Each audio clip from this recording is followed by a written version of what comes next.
Muito boa tarde, mais um episódio da série Desmistificando o Automóvel e hoje vamos falar de injeção eletrônica e carburadores. Mas vamos ver como é que é, para começar, conviver com carburador, com carro carburado em 2026. Esse aqui é o meu Fusca 1977, 1300, todo mundo conhece. Tá aqui parado na capa, ó, o motor geladinho, ó, pra pôr a mão.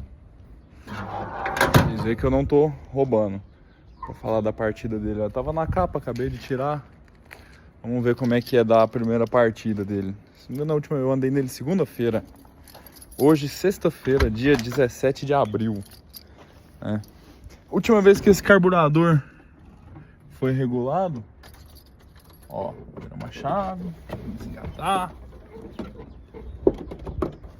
3 bombadinhas no acelerador. Ó, o pé fora do acelerador.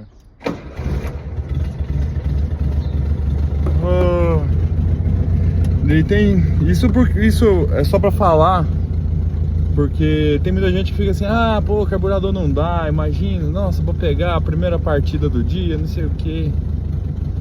1977.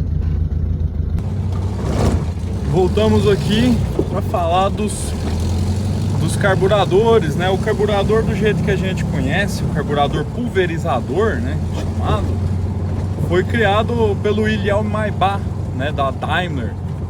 Por quem não lembra, assistam o vídeo sobre a Daimler lá na história social do automóvel.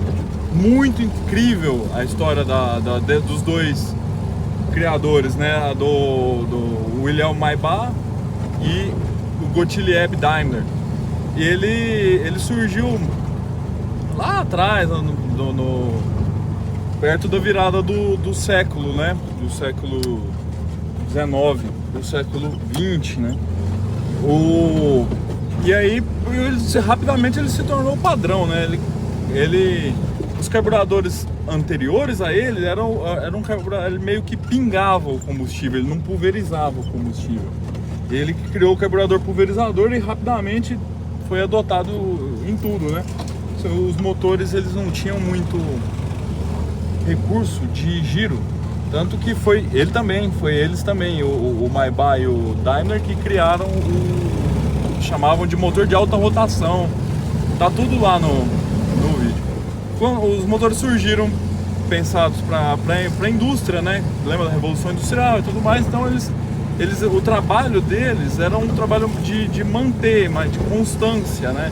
Não precisava de ser elástico igual um motor de um carro. Depois, quando esses avanços surgiram, porque eles já estavam trabalhando para adaptar eles para veículos autopropelidos.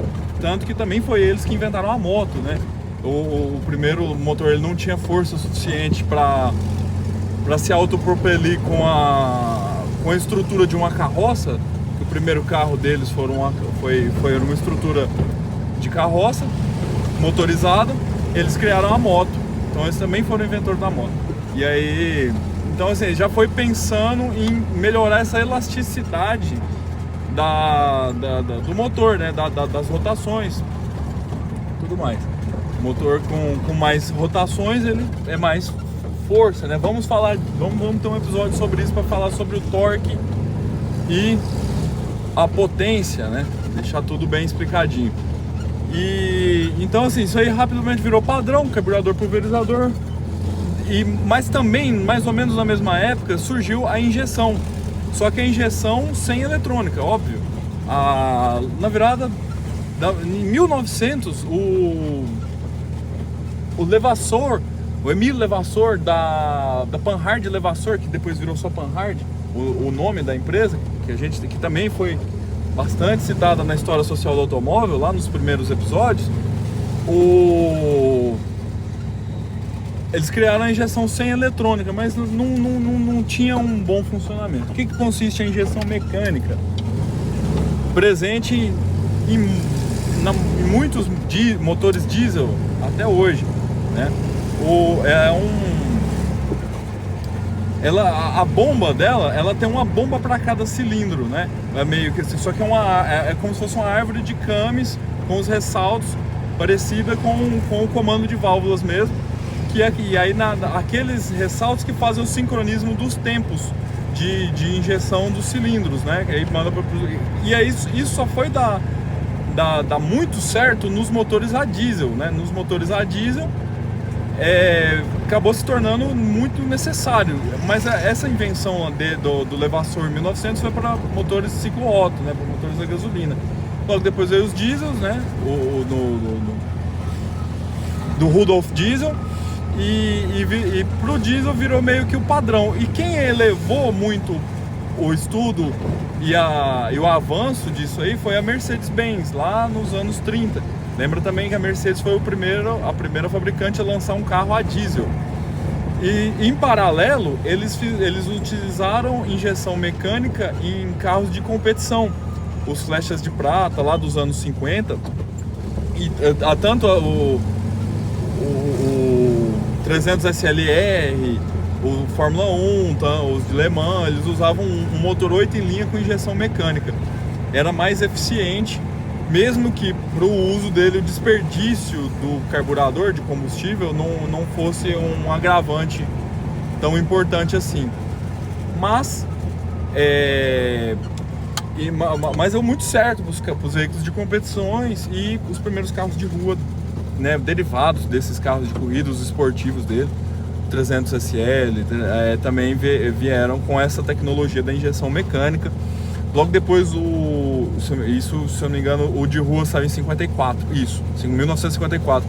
O Zora Arcos Duntov, em 57, lançou um Corvette com injeção mecânica também, quase ao mesmo tempo, 3 anos apenas depois. E ela ficou meio ali derivar mais assim para carro esportivo, meio jogada de lado. Era difícil de se fabricar cara e também muito difícil de manutenção, uma novidade e tudo mais. Antes do advento da tecnologia, da técnica da computação, controle eletrônico, ela ficou meio escanteada. Depois, com os módulos eletrônicos, e a criação dos microprocessadores, ela ficou bem mais fácil, né? Ela é um bagulho quase como um relógio, né? A mecânica dela mesmo, ela requer uma precisão, requer um conhecimento muito difícil, e o carburador cumpria bem a função dele. Então foi meio difícil dela, entre aspas, substituir o carburador. Depois da eletrônica, ela rapidamente substituiu o carburador na indústria, né? Passando quase todos os modelos de carro serem vendidos com injeção eletrônica. Aqui no Brasil a gente demorou um pouco ter contato por causa da proibição de importação da época da ditadura militar, mas depois que nos anos 90 virou meio que o padrão, né? Rapidamente ali, uma década depois, os carros a carburador já estavam praticamente abandonados, né? Não tinha 0 km mais, falo, nesse sentido. E o carburador, o que é o negócio que me motivou a fazer esse vídeo explicando dos dois? Muita gente fala que assim, poxa, carro com carburador, carro carburador, Deus me livre, é um anacronismo, não funciona mais, nós estamos em 2026, imagina fazer ele ligar num dia frio, primeira partida do dia, Deus me livre, e não sei o que. E aí eu sempre gosto de quando alguém tenta obsoletar uma tecnologia à força ou à canetada, ou com argumento raso, lembrar daquele conceito de seção de escala e aí aplicar, né, nesse pensamento. A pior injeção eletrônica é melhor que o melhor carburador? Será? Depende, né? Igual a resposta de tudo na vida, depende. O carburador, ele funcionou desde a invenção do automóvel até hoje, funciona nos carros antigos, né? Desde que, né, regulado, você fazer as manutenções. Eu concordo, e isso não tem discussão. Você tem um carro com injeção multiponto, moderno.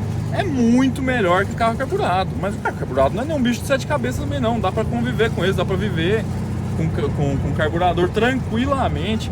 Esse Fusca aqui, que no começo a gente mostrou a primeira partida dele, né, já nos últimos 4 dias sem ligar, ele frio lá, quietinho lá em casa, a última vez que esse carburador fez manutenção foi em janeiro, foi no comecinho do ano, nos primeiros dias desse ano. Hoje é 17 de abril. Então já tem 4 meses, não é nem um bicho de 7 cabeças, que Deus me livre, tem que arrumar tudo. Concordo também que nessa questão do combustível, né? Eu tive, para quem acompanha a gente aí, um Opala a álcool recente, e aí a questão da manutenção do carburador dele, de ficar limpando, era muito mais constante que carros a gasolina. Esse Fusca é gasolina. Já tive Chevette a álcool também, difícil de manter ele funcionando. O carburador, o álcool, principalmente aqui na nossa região, o etanol dos postos é muito sujo, é muito problemático. O pessoal não fiscaliza direito.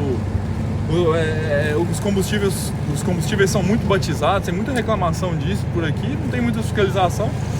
Então, assim, para etanol é complicado o carburador, sem falar que ele precisa de ser niquelado, né? Ele perde a niquelação com o tempo e ele faz corroer a cuba do carburador e também soltar propriedades do material mesmo no combustível, que atrapalha o funcionamento.